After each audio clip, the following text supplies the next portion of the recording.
All glories to Shri Guru and Guru. All glories to Srila Prabhupada ki. Om Namo Bhagavate Vasudevaya.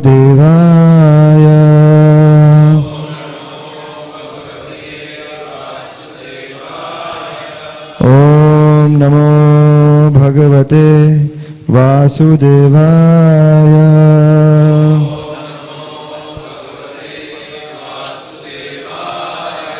Om Namo Bhagavate Vasudevaya.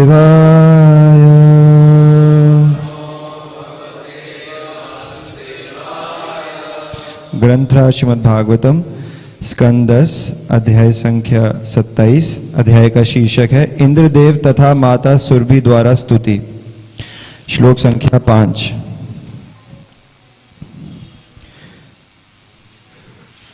कुतो नु तद धेतौ ईश तत्कृता।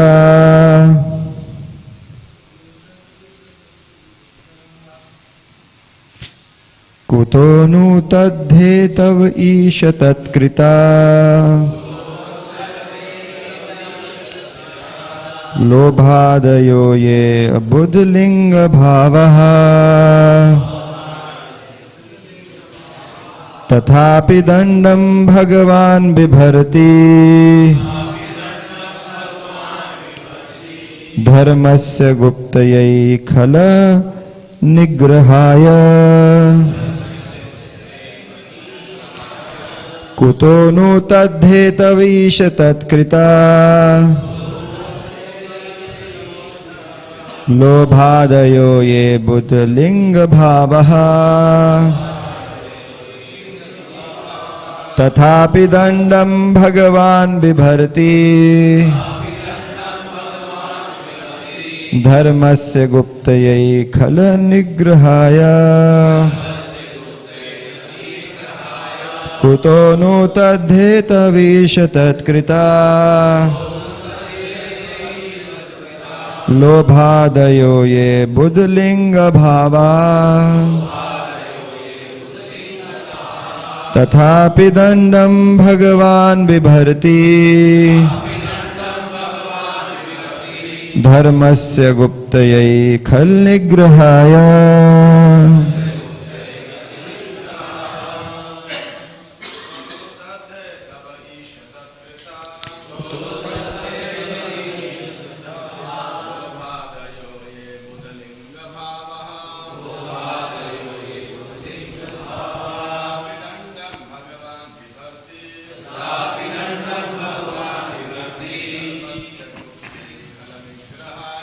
धर्मस्य गुप्ते खल निग्रहाय।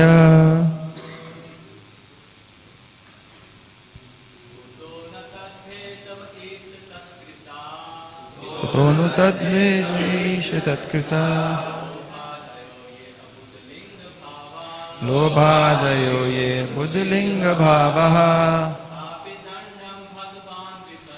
तथापि दंडम भगवान बिभर्ति। धर्मस्य गुप्ते खल निग्रहाय। माता जी। कुतो नु तद्धेतवीश तत्कृता।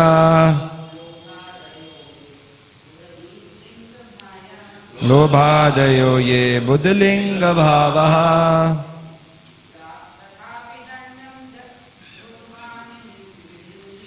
तथापि दंडम भगवान बिभर्ति।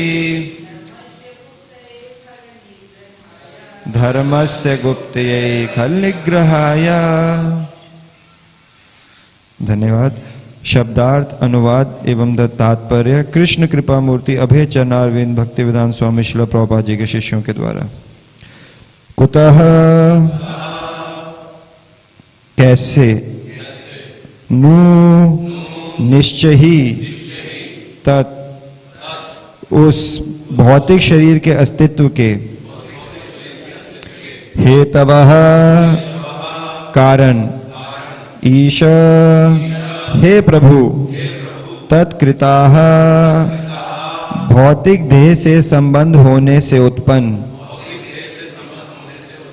लोभ आदयः, लोभ इत्यादि ये जो अबुध अज्ञानी व्यक्ति के लिंग भावः लक्षण तथापि तो भी दंडम दंड भगवान बिभर्ति घुमाता है धर्मस्य धर्म का गुप्तयै सुरक्षा के लिए खल दुष्ट व्यक्तियों के निग्रहाय दंड के लिए। अनुवाद। तो भला आप में अज्ञानी व्यक्ति के लक्षण यथा लोभ, काम, क्रोध तथा ईर्ष्या किस तरह रह सकते हैं, क्योंकि इनकी उत्पत्ति संसार में मनुष्य की पूर्व लिप्तता के कारण होती है और ये मनुष्य को संसार में अधिकाधिक जकड़ते जाते हैं। फिर भी हे परमेश्वर, आप धर्म की रक्षा करने तथा दुष्टों का दमन करने के लिए उन्हें दंड देते हैं। कृपया दोहराइए। तो भला आप में अज्ञानी व्यक्ति के लक्षण यथा लोभ, काम, क्रोध तथा ईर्ष्या किस तरह रह सकते हैं, क्योंकि इनकी उत्पत्ति संसार में मनुष्य की पूर्व लिप्तता के कारण होती है और ये मनुष्य को संसार में अधिकाधिक जकड़ते जाते हैं। फिर भी हे परमेश्वर, आप धर्म की रक्षा करने तथा दुष्टों का दमन करने के लिए उन्हें दंड देते हैं। तात्पर्य। इंद्र के इस जटिल दार्शनिक कथन की व्याख्या इस प्रकार की जा सकती है। इस श्लोक की प्रथम पंक्ति में इंद्र उस मुख्य विचार का संदर्भ देता है जो पिछले श्लोक के अंत में आया है, यह कि भगवान के भीतर तमोगुण पर आश्रित जगत का सुप्रवाह नहीं रह सकता। तद हेतवः तथा तत्कृताः शब्द बतलाते हैं कि किसी कारण से प्रकृति के गुण प्रकट होते हैं और ये ही गुण अपने उत्पन्न करने वाले के कारण बन जाते हैं। इस श्लोक की द्वितीय पंक्ति में हम पाते हैं कि लोभ, काम, ईर्ष्या तथा क्रोध जैसे भौतिक भाव प्रकृति के गुणों को प्रकट करते हैं और वे स्वयं प्रकृति के गुणों द्वारा उत्पन्न किए जाते हैं। इस विरोधाभास की व्याख्या इस प्रकार से की जा सकती है। जब बद्ध जीव भौतिक गुणों की संगति करने का निर्णय कर लेता है तो वह इन गुणों से संदूषित हो जाता है, जैसा कि गीता में कहा गया है, कारणम गुण संगोस्य सद असद योनि जन्मसु। उदाहरणार्थ, विमोहक नारी की उपस्थिति में मनुष्य अपनी निम्न मानसिक प्रवृत्तियों का शिकार होकर उसके साथ संभोग करने का प्रयास कर सकता है। इस तरह जब वह प्रकृति के निम्न गुणों की संगति में रहने को चुनता है तो उसमें इन गुणों की प्रबल प्रधानता हो जाती है। वह काम वासना से अभिभूत हो जाता है और अपनी तीव्र इच्छा की तुष्टि के लिए बारंबार प्रयास करता है। चूंकि उसके मन में काम वासना व्याप्त हो जाती है, इसलिए वह जो भी करता है, सोचता और बोलता है, उसमें यौन के प्रति प्रबल आसक्ति झलकती रहेगी। दूसरे शब्दों में, प्रकृति के वासनापूर्ण गुणों की संगति चुनकर वह उन्हें अपने में प्रबलता पूर्वक प्रकट होने का अवसर प्रदान करता है और अंततः ये वासनात्मक गुण उसे दूसरा ऐसा भौतिक शरीर धारण करने के लिए बाध्य कर देते हैं जो इन गुणों से नियंत्रित कार्यों के लिए उपयुक्त हो। काम, लोभ, क्रोध तथा ईर्ष्या जैसे निम्न गुण अबुद्ध लिंग भावः अर्थात अज्ञान के लक्षण हैं। जैसा कि श्रीधर स्वामी ने अपने भाष्य में इंगित किया है, प्रकृति के गुणों की अभिव्यक्ति और विशेष भौतिक देह की अभिव्यक्ति दोनों पर्यायवाची हैं। पूरे वैदिक साहित्य में स्पष्ट बतलाया गया है कि बद्ध जीव को एक विशेष देह प्राप्त होता है। वह उसे त्याग कर अन्य शरीर ग्रहण करता है क्योंकि वह प्रकृति के गुणों में फंसा रहता है। कारणम गुण संगोस्य। इस तरह यह कहना कि कोई व्यक्ति प्रकृति के गुणों में सम्मिलित हो रहा है, यह कहना होगा कि वह जिन गुणों में फंसा है उन विशेष गुणों के अनुरूप वह विशिष्ट प्रकार के शरीर ग्रहण करता है। एक अबोध अजनबी व्यक्ति कृष्ण द्वारा गोवर्धन धारण लीला की व्याख्या इस प्रकार कर सकता है। वृंदावन के निवासी वैदिक नियमों के अनुसार स्वर्ग के देवता इंद्र को कुछ भेंटें चढ़ाने के लिए बाध्य थे।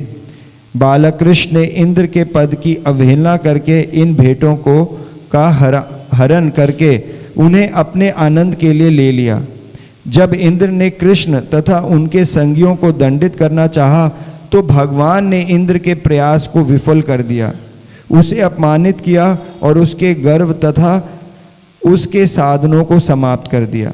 लेकिन इस श्लोक में ऐसी हल्की व्याख्या का प्रतिवाद किया गया है।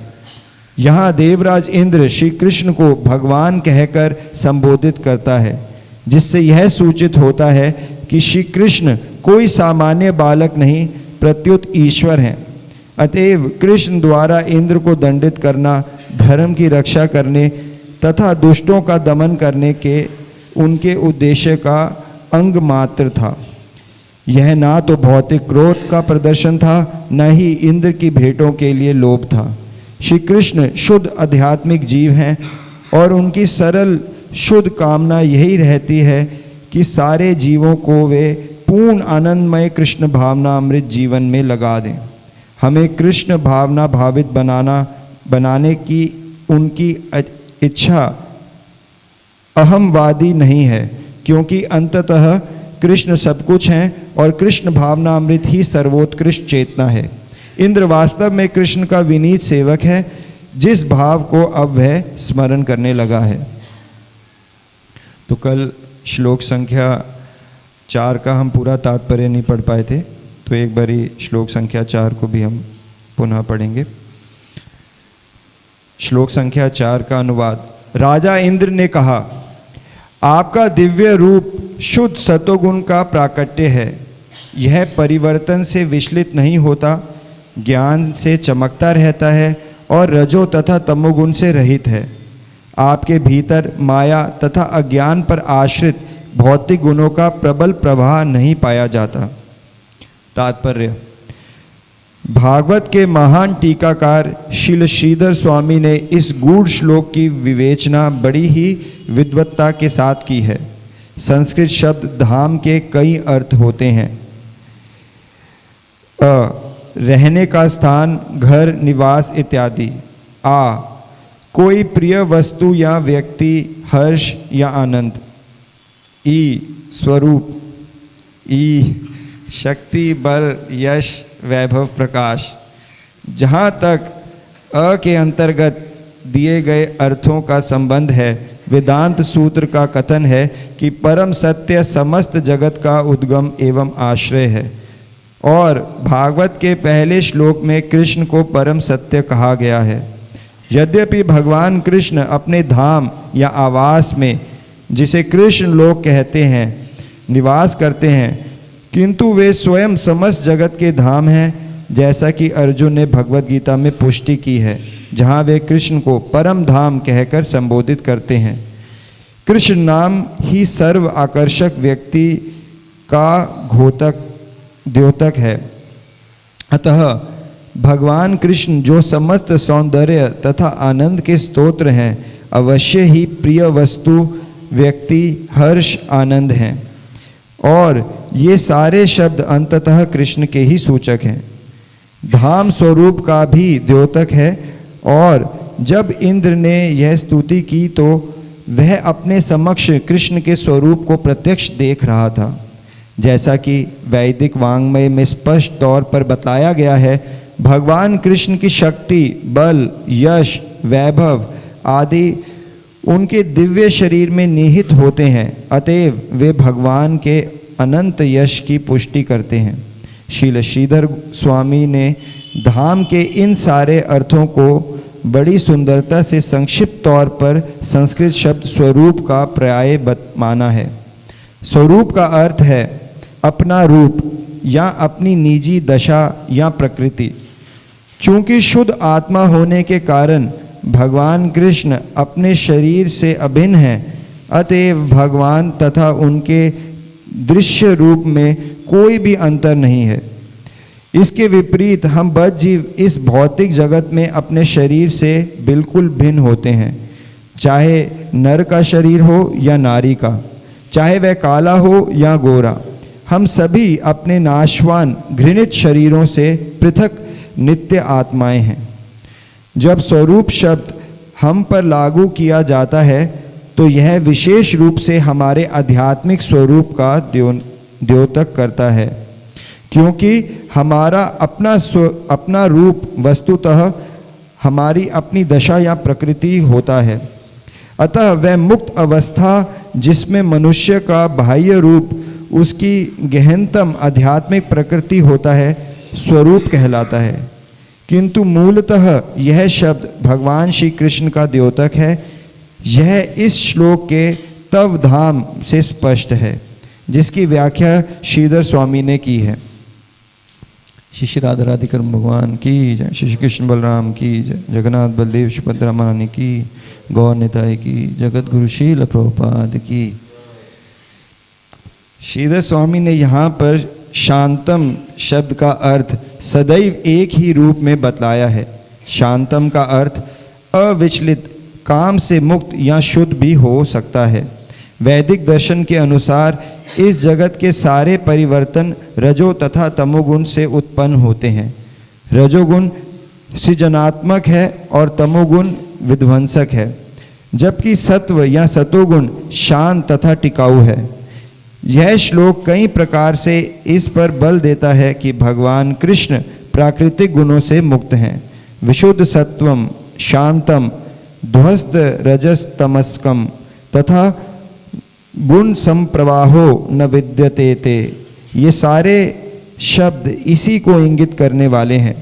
कृष्ण के विपरीत हम सभी लोग प्रकृति के गुणों से में उलझे होने के कारण देहांतरण करते रहते हैं।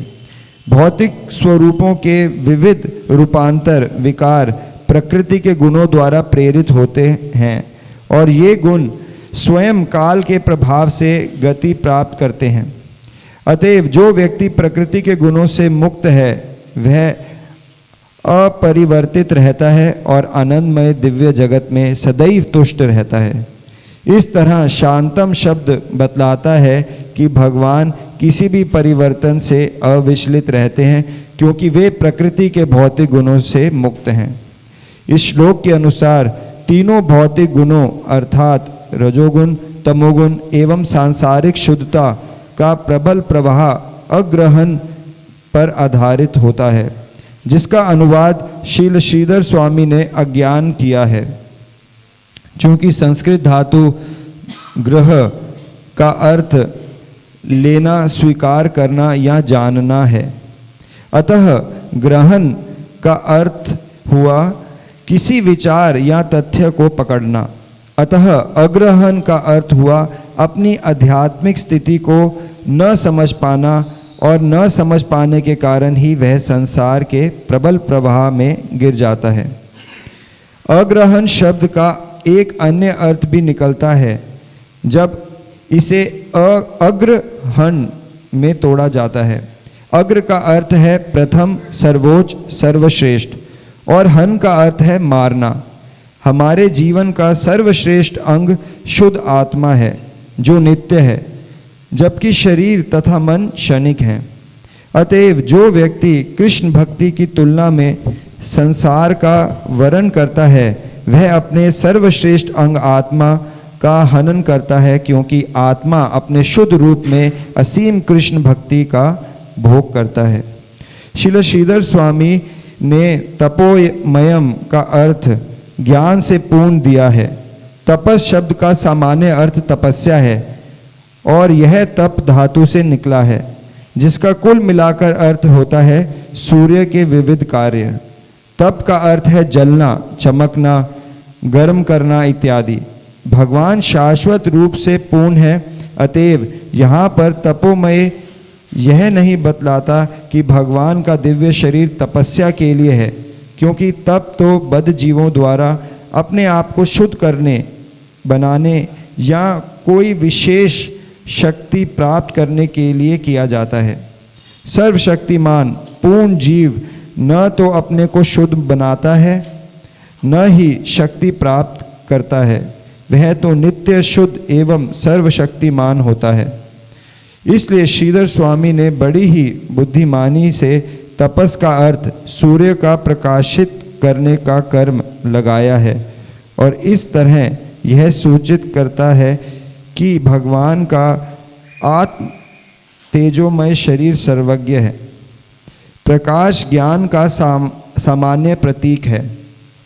भगवान का आध्यात्मिक तेज मोमबत्ती या बिजली के बल्ब के समान शारीरिक प्रकाश ही नहीं देता, इससे भी बड़ी बात है कि भगवान का शरीर हमारी चेतना को पूर्ण ज्ञान से प्रकाशित करता है, क्योंकि भगवान का तेज स्वयं पूर्ण ज्ञान है।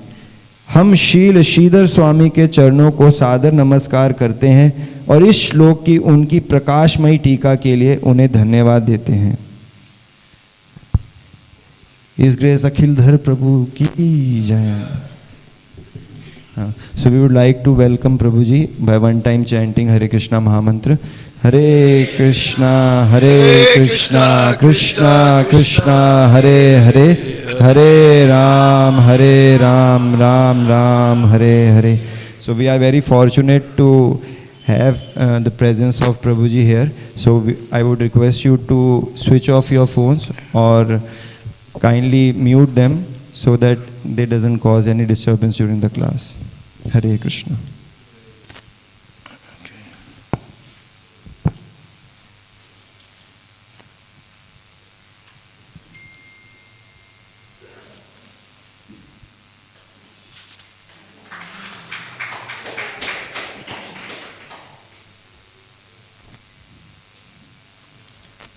I heard I was coming, but I didn't know when.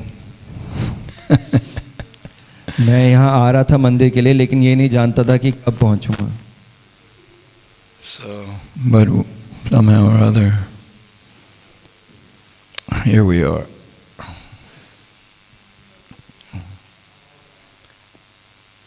Okay, so.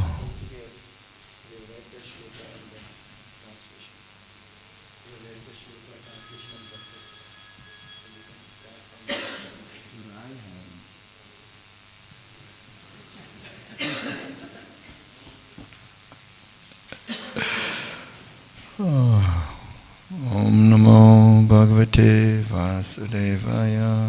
Om Namo Bhagavate Vasudevaya. Om Namo Bhagavate Vasudevaya. Om Namo Bhagavate Vasudevaya.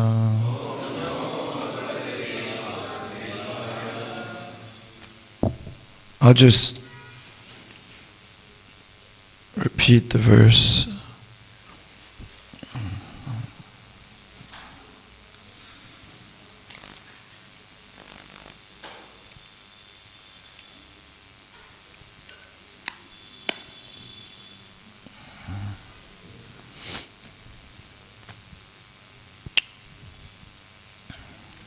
So Srimad Bhagavatam, Canto 10, Chapter 27.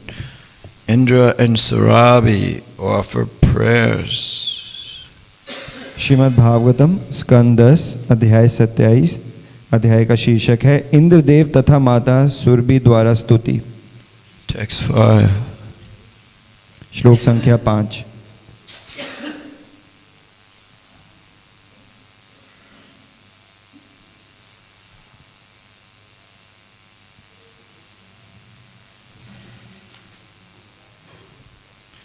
Kutonutad Detava Ishatakrita Lobadayo Ye Buddha Linga Bhavaha tatapi dandam bhagavan vivarti dharmasya guptyai kala nigrahaya. Translation by His Divine Grace, Srila A.C. Bhaktivedanta Swami Prabhupada, founder Acharya of the International Society of Krishna Consciousness. How then could there exist in you the symptoms of an ignorant person such as greed, lust, anger, and envy, which are produced by one's previous involvement in material existence, and which cause one to become further entangled in material existence. And yet, as the Supreme Lord, you impose punishment to protect religious principles and curb down the wicked. Since you already heard this in Hindi, I think I should review it. I'm learning Hindi. Maybe in a year I'll be able to speak. I started.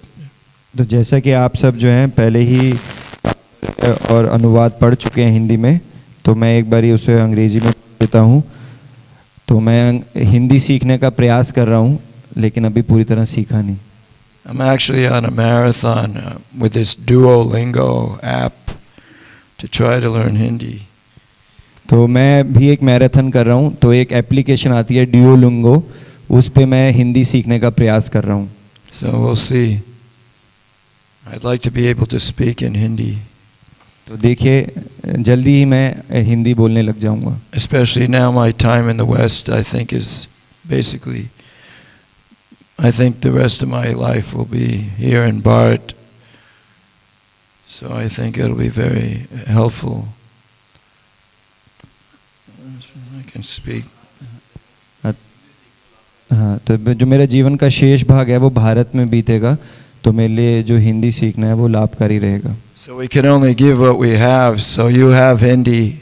So if you can give me some Hindi Ashirvad, that would be very nice. तो हम वही दे सकते हैं जो हमारे पास है. तो यदि आप मुझे आशीर्वाद देंगे क्योंकि आप हिंदी जानते हैं, तो मैं जल्दी हिंदी बोलने लगूंगा. बहुत अच्छा, धन्यवाद. धन्यवाद. Thank you. So this complex philosophical statement by Indra may be analyzed as follows. In the first line of this verse, Indra refers to the main idea expressed at the end of the previous verse, namely that the great currents of material existence, which are based on ignorance, cannot possibly exist within the Lord, the Supreme Lord.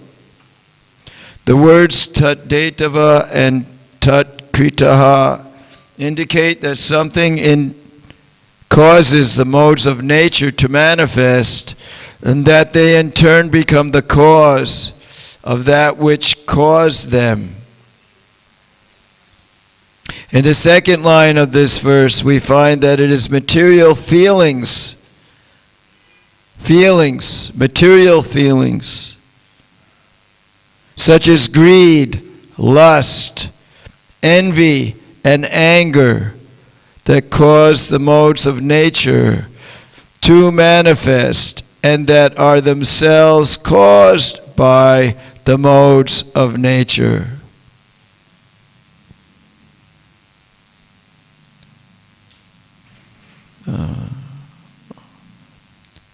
Omagana Tamardasya Ganajana Shalakya Shakshari Ramayana Jasmai Shri Gavinama Panchakalpaducha Kivzin Bhivija Hare Krishna Hare Krishna Krishna Krishna. So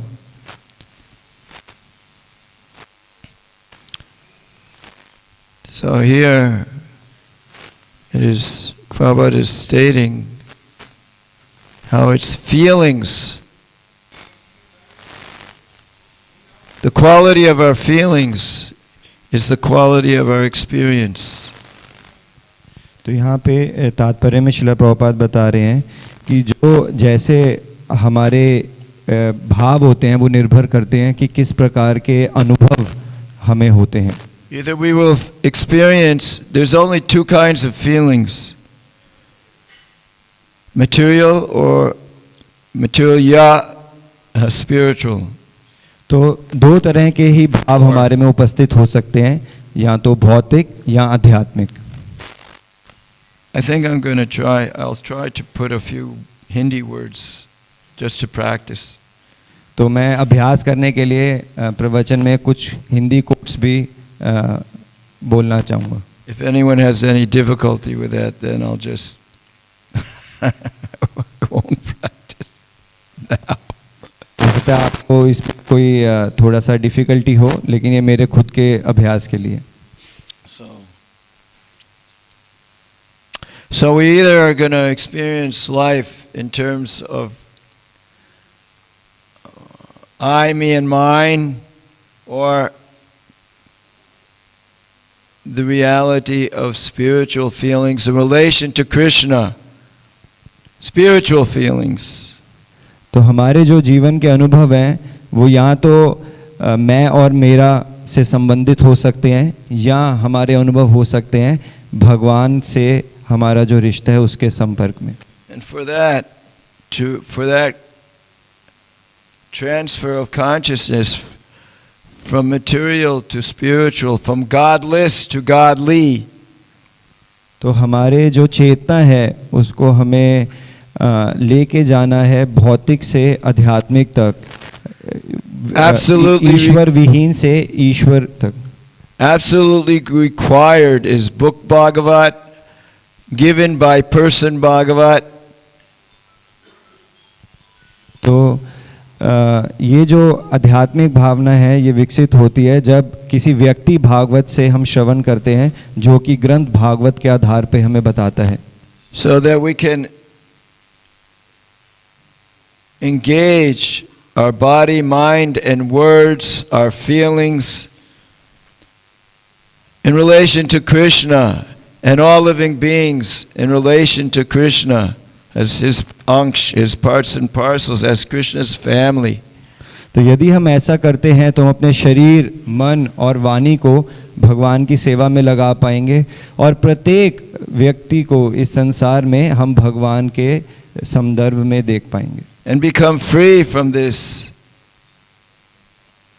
insane condition, this madness that I am American, Indian, man, woman, black, white, that I am the body. तो इस तरह से हम इस पागलपन से बाहर निकल पाएंगे कि मैं अमेरिकन हूँ, मैं भारतीय हूँ, मैं गोरा हूँ, मैं काला हूँ, यानी इस देहात्मक चेतना से हम बाहर निकल पाएंगे. The very first step for actual enlightenment, to get free from the darkness of ignorance, is Aham Brahmasmi. I am not this body, I am eternal, spirit, soul. तो ज्ञान के प्रकाश को प्राप्त करने की जो पहली सीढ़ी है, अंधकार से बाहर निकलने के लिए जो पहली सीढ़ी है वो ये है कि अहम ब्रह्मास्मि, कि मैं एक जीवात्मा हूँ, मैं शरीर नहीं हूँ. And from there, Mamai Vangsho Jivaloke Jivbhuta Sanatana Manashashtanandriyani Prakriti Stani Kashati. That all living beings in this conditioned world are my eternal parts and parcels. Due to conditioned life, they are struggling very hard with the six senses which include the mind.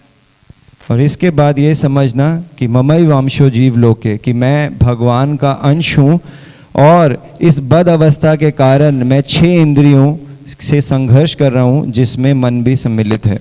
Because we become like what we think most about. क्योंकि हम वही बन जाते हैं. We realize what we think about. That will be our quality of experience. तो हमारे जीवन का अनुभव वैसा होगा जिसके बारे में हम सोचते हैं, जिसके बारे में हम मनन करते हैं. Whether to be obsessed with greed, lust, envy, and anger or the sweetness of the rasa with Krishna, which is our eternal constitutional position. तो या तो हम काम वासना Sweetness of that relationship on the spiritual eternal platform. या तो हम काम वासना लोभ इत्यादि से प्रेरित रह सकते हैं, या फिर हम भगवान की जो सेवा है, भगवान को माधुर्य है, उसको अनुभव कर सकते हैं. Every minute, every second of our waking life, we have a choice to be Krishna conscious, to act for Krishna's purpose, Guru and Krishna, or I, me, and mine. The whole world is for me to enjoy, and I am the Lord of all that I survey. तो हर क्षण हमारे पास ये चुनाव है कि या तो हम कृष्ण भावना भावित रह सकते हैं, कृष्ण और गुरु की सेवा में संलग्न हो सकते हैं, या फिर हम इस देहात्म चेतना में रह सकते हैं, मैं और मेरा, जिससे पूरा विश्व जो है वो अपलावित है. So in the beginning, the mind is very rebellious. The mind is very conditioned and attached. For the mind is very much programmed by us from so many lifetimes.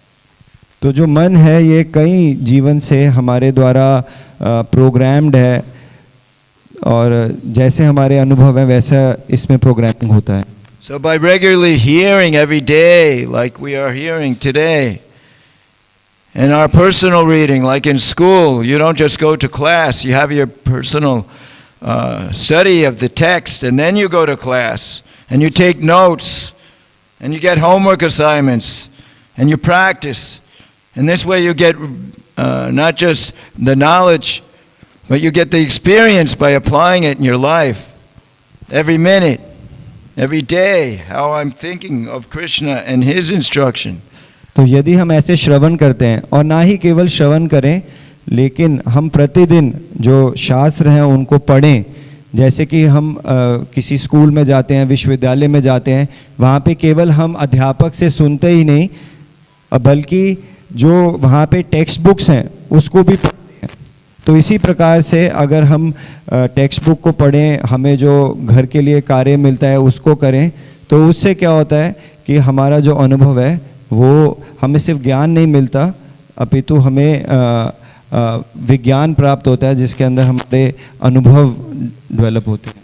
This whole ISKCON society, which has been manifested by Prabhupada, directly by Prabhupada, on behalf of all of the previous acharyas, beginning with Krishna, Adi Guru, and down to Brahma, down through the whole disciplic succession, through Narad Muni, Vyas, and in our parampara, Madhvacharya, and down to Mahaprabhu, Madhavendra Puri, Mahaprabhu, 6 Goswamis, right down to Bhakti Vinod, Ghosh Babaji, Bhakti Siddhanta Saraswati Thakur, and now Prabhupada, the direct representative who came from Bharat to America to save me, and from America expanded to the whole world.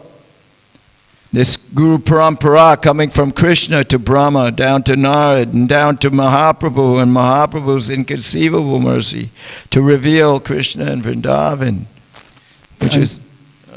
तो ये अंतर्राष्ट्रीय कृष्ण भावामृत संघ, जिसकी स्थापना शिला प्रभुपाद जी ने करी, ये शिला प्रभुपाद जी एक दिव्य गुरु परंपरा से आ रहे हैं, जिसकी शुरुआत भगवान कृष्ण से स्वयं हुई. कृष्ण ने ये ज्ञान दिया ब्रह्मा जी को, ब्रह्मा जी ने नारद मुनि को, नारद मुनि वेद व्यास जी को, इस प्रकार से आता हुआ श्री चैतन्य महाप्रभु को प्राप्त हुआ, फिर 6 गोस्वामियों को, और उस तरीके से भक्ति सिद्धांत सरस्वती ठाकुर महाराज, और अंततः शिला प्रभुपाद जी को. और शिला प्रभुपाद जी ने वो ज्ञान प्राप्त करके इस संस्था की स्थापना करी, और भारत से वो अमेरिका गए, और वहाँ पे जाके उन्होंने हम जैसे कई लोगों का उद्धार किया. With all this is without the mercy of Mahaprabhu and Prabhupada on his behalf. This is inconceivably impossible to ever have the slightest idea of our general relationship with Krishna in these intimate, pastimes with the Lord of Heaven, Indra, and the Brijbasis, and their relationship with Krishna, and Indra's relationship with Krishna, and our eternal position with him in Vrindavan, which has nothing to do with the madness that we see here in Delhi. तो ये शिला प्रभुपाद जी और श्री चैतन्य महाप्रभु की असीम कृपा है कि आज हम ये बात समझ पा रहे हैं कि हमारा भगवान से क्या शाश्वत संबंध है, भगवान की लीलाओं को हम समझ पा रहे हैं, और इस लीला में जैसे जो व्रजवासी हैं उनका भगवान कृष्ण से क्या संबंध है, इंद्र का भगवान से क्या संबंध है, ये सब हम समझ पा रहे हैं शिला प्रभुपाद जी की असीम कृपा से, वरना ये पूरा जगत जो है वो देहात्म चेतना के पागलपन में है. The explanation of this seeming paradox is as follows. When the conditioned soul decides to associate with material qualities, he becomes contaminated by those qualities. As stated in the Gita, chapter 13, text 22, Karanam gunasangosya sadasad yoni janmasu. For example, in the presence of a seductive woman, a man may give in to his lower instincts and try to enjoy sex with her. इस विरोधाभास की व्याख्या इस प्रकार से की जा सकती है. जब बद्ध जीव भौतिक गुणों की संगति करने का निर्णय कर लेता है. Very nice. That's what everybody's looking in the cinema, the television, the whole demoniac arrangement with all this technology. It's just to absorb the mind and the senses in the pursuit of काम, लोभ, क्रोध, hell, तो ये जो भी अभी आधुनिक madness, जो तथाकथित आधुनिक सभ्यता को madness, आधुनिक सभ्यता को हम देखते हैं कि यहाँ पर टेलीविज़न या फिर इंद्र तृप्ति के इतने साधन हैं, वो पूरी सभ्यता का जो केंद्र है वो यही है कि किस प्रकार से हम जो है अपनी इंद्रियों को भोगने का प्रयास करें, और ये एक प्रकार का पागल. By his deciding to associate with the lower qualities of nature, those qualities manifest in him very powerfully. He is overwhelmed with lust and driven to try again and again to satisfy his burning desire. चूंकि उसके मन में काम वासना व्याप्त हो जाती है, इसलिए वह जो भी करता है, सोचता और बोलता है, उसमें यौन के प्रति प्रबल आसक्ति झलकती रहेगी. Because his mind has been infected by lust, all that he does, thinks, and speaks will be influenced by his strong attachment to sex. चूंकि उसके मन में काम वासना व्याप्त हो जाती है, इसलिए वह जो भी करता, सोचता और बोलता है, उसमें यौन के प्रति प्रबल आसक्ति झलकती रहेगी. I don't know about most of you, but because I know at least there's some sense of some kind of human behavior here in Bharat, which you cannot experience in the West, in America. There's some sense, I know some of you may even be celibate from birth. तो मैं आप सब के बारे में नहीं जानता, लेकिन भारत में एक प्रकार की ऐसी धारणा है जिसको शायद आप ना जानते हो, लेकिन क्योंकि मैं पाश्चात्य जगत से हूँ तो मैं इस बात को समझ सकता हूँ. हो सकता है आप में से कई लोग बचपन से ही ब्रह्मचर्य का पालन करते हों. But I know myself, I have revelation of what Prabhupada is speaking about. I have direct revelation and experience. तो क्योंकि मैं पाश्चात्य जगत से हूँ तो शिला प्रभुपाद जी क्या बता रहे हैं मुझे इसका अनुभूति है.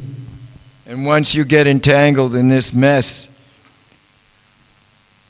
it is very, very difficult to get free. 99% of my God brothers and gods fell down in the first generation of this movement. और यदि कोई इस यौन संबंध में अगर लिप्त हो जाता है तो फिर उसके लिए बच पाना बड़ा कठिन होता है. और मुझे इसका अनुभव है, इवन प्रभुपाद जी के जो शिष्य थे उनके साथ भी कहीं ऐसा हुआ. One must be very vigilant to hear and chant Bhagavatam and chant our rounds seriously to be able to continue the fight with Krishna driving the chariot, following Krishna's instructions as we hear, if we hear regularly, daily, Bhagavad Gita, Bhagavatam, Krishna book. We must be very vigilant to direct the mind and senses at the shelter of Srila Prabhupada, and then we will experience the strength to continue that battle with the field of our activities, which is our battle of Kurukshetra, our field of activities, in our engagements, in our relationships, in our purpose. तो इसीलिए हमें बहुत सावधान होना चाहिए कि हम नित्य रूप से बहुत सावधानी से भगवान के नामों का जप करें और श्रील प्रभुपाद जी की जो पुस्तकें हैं उनको बहुत ध्यानपूर्वक पढ़ें, तो तभी हम ये जो युद्ध है अपनी इंद्रियों से उसको जीत पाएंगे. अगर ऐसा नहीं करेंगे तो हमारा भी पतन हो सकता है. Is my purpose, we must think, and what is my purpose today? Is my purpose to assist Srila Prabhupada and those who are his eternal assistants, like Gopal Krishna Maharaj and Lokanath Maharaj and so many great souls in our ISKCON family. तो हमारा भाव ये होना चाहिए कि हम श्रील प्रभुपाद जी की सेवा करें और श्रील प्रभुपाद जी के जो प्रतिनिधि हैं जैसे परम पूजनीय गोपाल कृष्ण गोस्वामी महाराज, उनके आदेशों का पालन करें. Like all one purpose, 5 fingers in the same hand for the body, and both hands. It takes one hand to wash the other hand, takes this hand to wash this hand, and how altogether the legs, the head, all the different devotees who are manifesting from the mercy of Mahaprabhu, from Maya, from Mahamaya to Yoga Maya, तो जैसे शरीर के विभिन्न transferring our consciousness.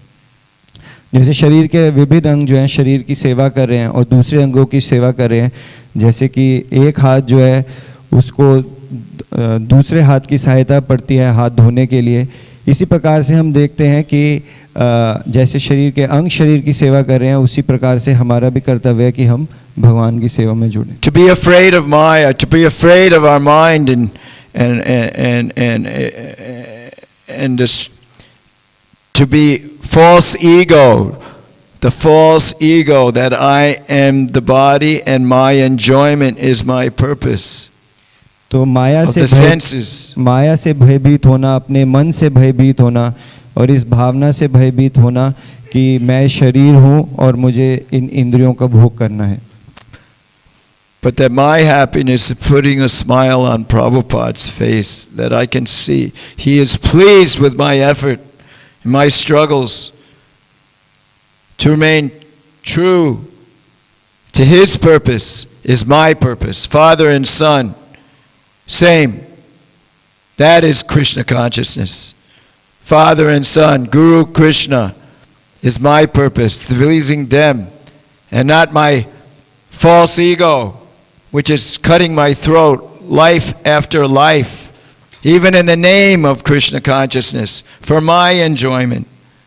I am executing my services instead of vigilantly trying to please Prabhupada with every word, everything I do, my resting, my eating, everything is simply to assist him.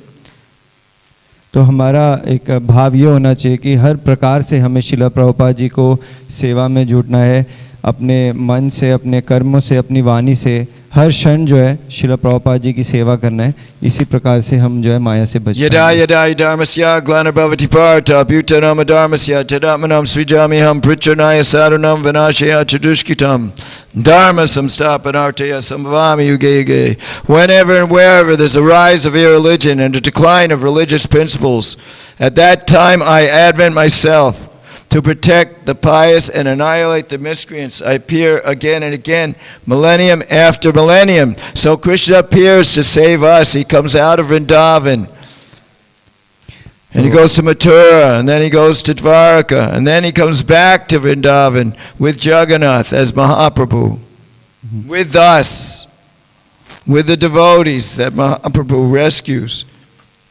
तो यहाँ पे जैसे Krishna Bhagavad He Gita में comes with us. बताते We're हैं, going with pulling Jagannath back to Vrindavan. तो कृष्ण जैसे भगवद गीता में बताते हैं कि जब जब धर्म की हानि होती है, अधर्म बढ़ता है, तब तब वे स्वयं आते हैं धर्म को स्थापना करने के लिए और भक्तों को वो आनंद प्रदान करते हैं, दुष्टों का संहार करते हैं. तो भगवान कृष्ण इसी कार्य के लिए वृंदावन से आते हैं, मथुरा मथुरा से फिर द्वारका, और द्वारका से वापस जगन्नाथ के रूप में जब उनको वापस वृंदावन लेके आया जाता है, तो यही कारण से भगवान का जो है उद्देश्य रहता है. So because our mind has been infected by lust, all that he does, thinks, and speaks will be influenced by his strong attachment to sex. In other words, by choosing to associate with the lusty qualities of nature, he has caused them to powerfully manifest them within himself, and eventually those lusty qualities themselves will cause him to accept another material body suitable for affairs governed by those qualities. The lower qualities such as lust, greed, anger, and envy are abhuta, linga, bhava, symptoms of ignorance. Indeed, as indicated by Srila Sridhar Swami in his commentary, the manifestation of the modes of nature is synonymous with the manifestation of a particular material body. दूसरे शब्दों में प्रकृति के वासनापूर्ण गुणों की संगति चुनकर वह उन्हें अपने में प्रबलता पूर्वक प्रकट होने का अवसर प्रदान करता है, और अंततः ये वासनात्मक गुण उसे दूसरा ऐसा भौतिक शरीर धारण करने के लिए बाध्य करते हैं जो इन गुणों से नियंत्रित कार्यों के लिए उपयुक्त हो. काम, लोभ, क्रोध तथा ईर्ष्या जैसे निम्न गुण अबुद्ध लिंग भावः अर्थात अज्ञान के लक्षण हैं, जैसा कि श्रील श्रीधर स्वामी ने अपने भाष्य में इंगित किया है. प्रकृति के गुणों की अभिव्यक्ति और विशेष भौतिक देह की अभिव्यक्ति दोनों पर्यायवाची हैं. It is clearly explained throughout the Vedic literature that the conditioned soul receives a particular body, gives it up, and then accepts another simply because of his involvement with the modes of nature. Karanam gunasangosya. पूरे वैदिक साहित्य में स्पष्ट बतलाया गया है कि बद्ध जीव को एक विशेष देह प्राप्त होता है. वह उसे त्याग कर अन्य शरीर ग्रहण करता है क्योंकि वह प्रकृति के गुणों में फंसा रहता है. कारणम गुण संगोस्य. Thus, to say that one is participating in the modes of nature is to say that one is accepting particular types of bodies suitable for the particular material qualities one is involved with. इस तरह यह कहना कि कोई व्यक्ति प्रकृति के गुणों में सम्मिलित हो रहा है, यह कहना होगा कि वह जिन गुणों में फंसा है उन विशेष गुणों के अनुरूप वह विशिष्ट प्रकार के शरीर ग्रहण करता है. So that includes the mode of goodness, not just passion and ignorance. Mode of goodness means I will enjoy. With knowledge of the soul, I will enjoy my senses and mind in mode of goodness. I'm following religious principles. I understand that I'm part and parcel of God, Krishna, and that I am not this body, but I'm enjoying. I am enjoying. तो इसके Prasadam, Kirtan, I am enjoying. तो इसमें केवल तमोगुण और रजोगुण नहीं आता, सतोगुण भी आता है. सतोगुण के अंदर व्यक्ति जो आत्मा का जो ज्ञान है उस सुख को का आनंद उठाता है और उस सुख को भोगता है, कि उसको ये लगता है कि ये जो प्रसाद है या धार्मिक अनुष्ठान है वो मेरे आनंद के लिए हैं. Devotees are giving me all respect. They think I'm friendly, I'm nice, and yes, and so I'm happy, I'm satisfied in my spiritual life. I'm happy in my Krishna consciousness. I'm happy. तो भक्त लोग जो है मुझे सम्मान दे रहे हैं, मेरा आदर कर रहे हैं और मैं इसमें बहुत खुश हूँ, संतुष्ट हूँ. But what's the quality of my attachment to Prabhupada? What's my quality of my attachment to other devotees? On the Sankirtan army of Mahaprabhu, of my desire, what's the quality of my desire to be attached? What's the quality of my desire to be with Krishna, to be with Prabhupada, my eternal spiritual identity? What's the desire of me to know who I am? I don't know who I am. What's the quality of my desire to know who I am in my eternal, actual, healthy condition, my normal condition? तो शिला प्रभुपाद जी से मेरी कितनी आसक्ति है, उनके आदेश को पालन करने की मेरी कितनी तीव्र इच्छा है। तो क्या मैं संकीर्तन में जाके पुस्तक वितरण करना चाहता हूँ। तो ये सब देखना बहुत महत्वपूर्ण है कि मेरी जो इच्छा है वो किस प्रकार की है, तो ये इच्छा विकसित हो रही है या नहीं। It takes confidence in the process of Abhideya with knowledge of Sambandha Gyan, that I am not this body, I am not this material mind and senses.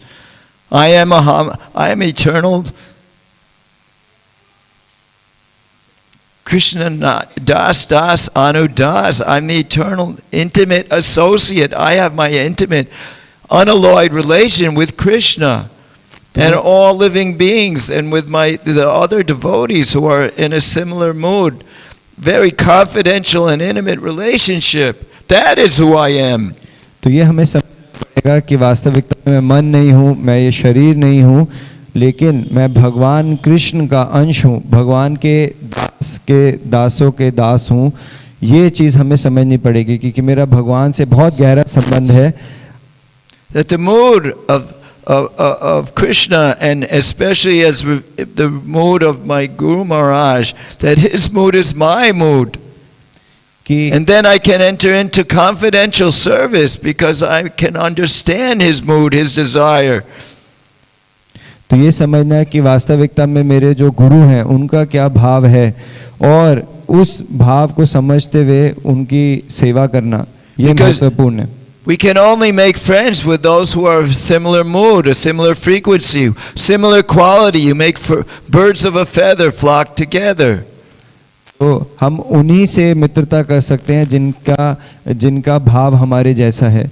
And that includes the association of devotees. Different devotees have similar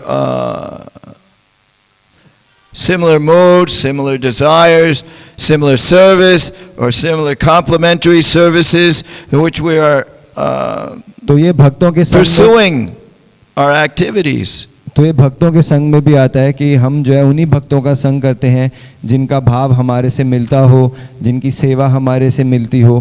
तो भक्तों के संग में भी हमारी उन्हीं से मित्रता होती है।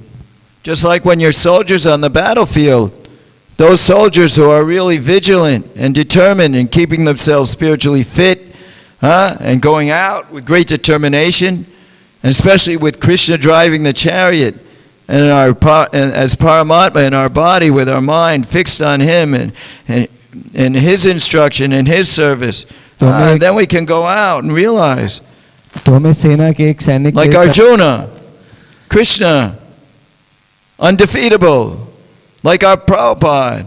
And we can also move like that, with that kind of mentality on Sankirtan and in all of our dealings.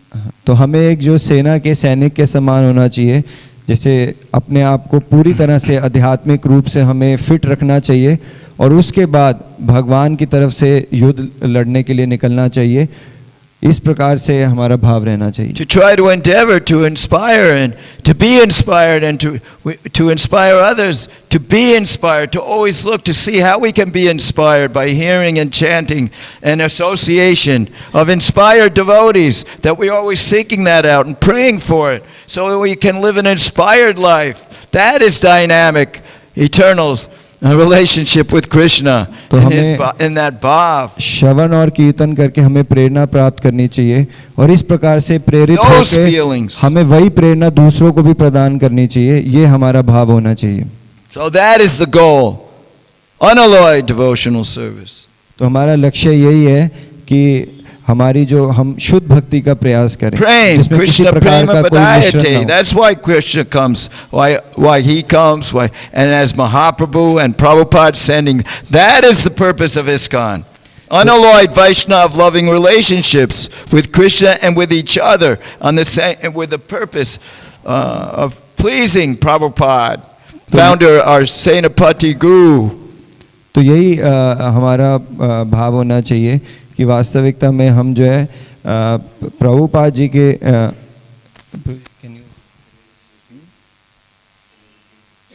Yes, that we can realize our constitutional position and our normal unalloyed loving relation with Krishna and with each other and with all living beings as a family, Krishna's family. Not that I'm American and not that I have an Indian body and not that I have my mother and my father. तो हमें ये समझना पड़ेगा कि My father is Krishna, Prabhupada.